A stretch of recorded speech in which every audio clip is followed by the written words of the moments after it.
ফেসবুকের CEO mark জুকারবার্গকে একবার একটি ইন্টারভিউতে জিজ্ঞেস করা হয় যে স্যার, আপনি তো রাতারাতি সফল হয়ে গেছেন, এই সম্পর্কে আপনি কি বলতে চান?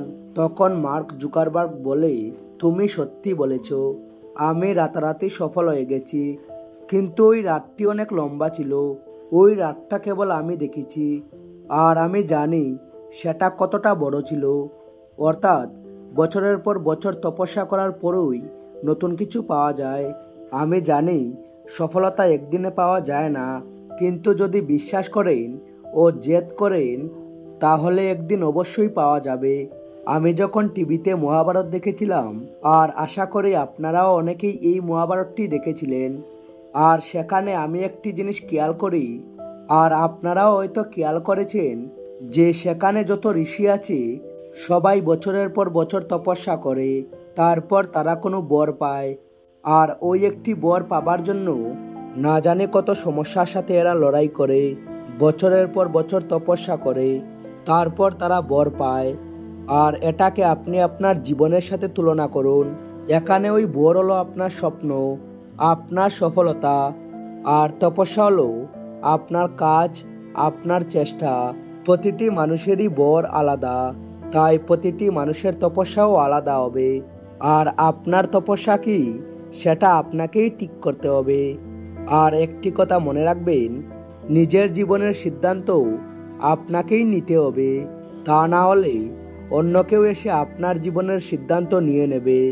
আর তখন আপনি চাইলেও ও না চাইলেও আপনার জীবন তার মতো করেই চলবে, আপনার মতো করে নয়। তাই কী রকমের বর চাই এটা ঠিক করুন, আর তার জন্য তপস্যা করুন। আরও একটি গল্প আপনাদের বলি, সেটা হচ্ছে গ্রেট পেইন্টার পিকাসোর। আমরা সবাই জানি পিকাসো এই পৃথিবীর বেস্ট পেইন্টারদের মধ্যে একজন। তিনি একবার নিউ ইয়র্কের রাস্তায় ঘুরে বেড়াচ্ছেন, তখন একটি মেয়ে তাকে দেখে আর বলে, স্যার, আমি তো আপনাকে চিনি, আপনি পিকাসো তাই না? এরপর দ্রুত মেয়েটি একটি কাগজ নিয়ে এসে পিকাসোর হাতে দেয় আর বলে, স্যার, আপনি অনেক বড় একজন পেইন্টার, প্লিজ আমার জন্য কিছু একটা এঁকে দেবেন। তখন পিকাসো ওই কাগজটি নিয়ে পকেট থেকে একটি পেন্সিল বার করে 30 সেকেন্ডের মধ্যে একটি ছবি এঁকে দেয়, আর মেয়েটিকে বলে, এই নাও, এটা তোমার জন্য, আর এই পেন্টিংটির মূল্য $1,000,000। এরপর মেয়েটি রাস্তায় যেতে যেতে ভাবে, স্যার তো আমাকে বোকা তৈরি করলেন, 30 সেকেন্ডে একটি পেন্ট তৈরি করে দিয়ে বললেন এর নাকি মূল্য $1,000,000। এরপর মেয়েটি দ্রুত গিয়ে ওই পেন্টিংটির মূল্য জানে, আর সে জেনে অবাক হয়ে যায় যে সত্যি পেন্টিংটির মূল্য $1,000,000 ছিল। ওই মেয়েটি পিকাসোর ঠিকানা খুঁজে বের করে আর সেখানে যায় আর বলে, স্যার, এই পেন্টিংটি সত্যি $1,000,000-এর, প্লিজ স্যার, আমিও শিখতে চাই যে 30 সেকেন্ডে কীভাবে $1,000,000-এর পেন্টিং তৈরি করা যায়।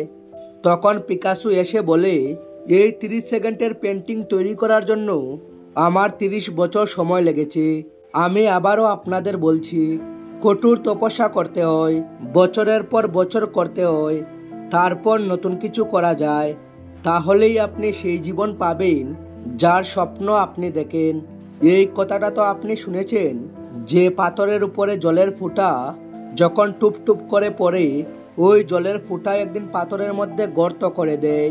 যদিও ওই জলের ফোঁটার মধ্যে কি এমন শক্তি আছে, কিন্তু সে বারবার পাথরের মধ্যে পড়ে সেটাকে গর্ত করে দেয়, অর্থাৎ অসম্ভবকে সম্ভব করে দেয়। একইভাবে আপনার জীবনেও ওই ইম্পসিবল শব্দটি দূর হয়ে যাবে। কেবল বারবার চেষ্টা করতে থাকুন। পাথরের মধ্যে বারবার দড়ি টানতে টানতে পাথরের উপরে দড়ির দাগ হয়ে যায়। একইভাবে বারবার চেষ্টা করার ফলে একটি মূর্খ ব্যক্তিও বুদ্ধিমান হতে পারে। তাই আপনিও চাইলে বুদ্ধিমান হতে পারেন। আমি আপনাকে অনেকগুলো উদাহরণ দিলাম, এর পরেও যদি আপনি না বুঝেন তাহলে এটা আপনার জীবন।